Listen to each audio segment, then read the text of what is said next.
The centuries preceding the Great War were a time of peace and growth for the Republic. Dozens of new star systems joined the Galactic Senate. For the Sith Empire, however, these centuries were marked by a rapid acceleration in the preparations for war, an effort in which the Sith showed surprising cooperation and sacrifice. I have long suspected that during this extended period, the Sith spent generations infiltrating Republic political circles, and even the Jedi Order. Reviewing historical records, I have uncovered strong evidence of one such case. Izen Gint was a fourth-generation Jedi, widely considered to be the most promising Padawan in the Order. Having a similar heritage, the venerated Jedi scholar Master Baral Over took Gint as his apprentice. Together, Over and Gint traveled the galaxy, studying the mysteries of the Force. Over the years, the pair became more and more ambitious, eventually undertaking a daunting mission. They set out to explore the ancient Sith temples on Yavin 4. Their goal was to investigate the final resting place of Naga Sadow, one of the most powerful Sith Lords who ever lived. Arriving on Yavin 4, Over and Gint discovered that Naga Sadow's twisted Massassi warriors had survived the centuries. The Massassi originated as a Sith subspecies, forming the backbone of the earliest Sith armies. But Naga Sadow subjected his Massassi followers to heinous experiments, turning them into dark force-wielding monsters.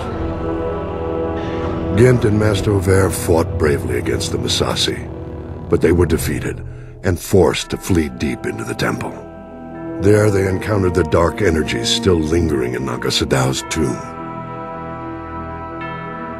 Weeks later, Master Over returned to the Jedi Temple on Coruscant, alone, wounded and half insane from the tortures he had endured.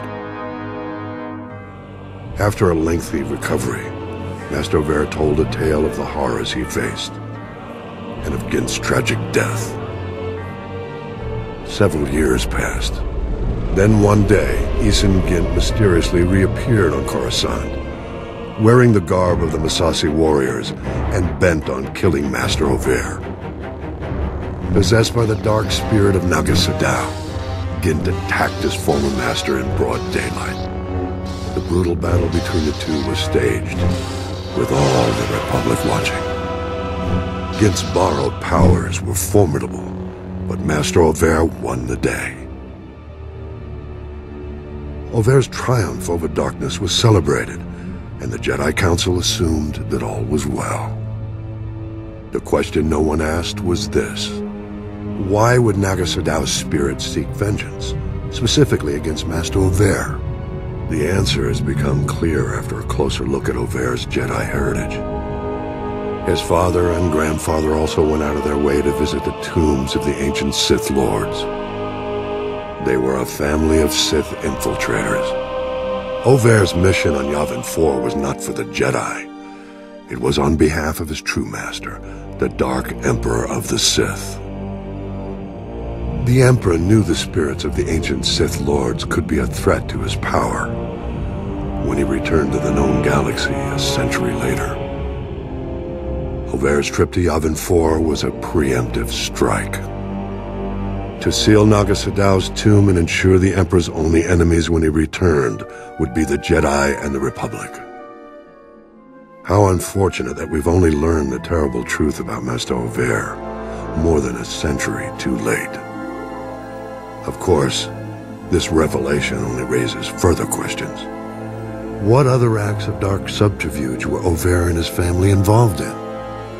This will be the starting point of my next report.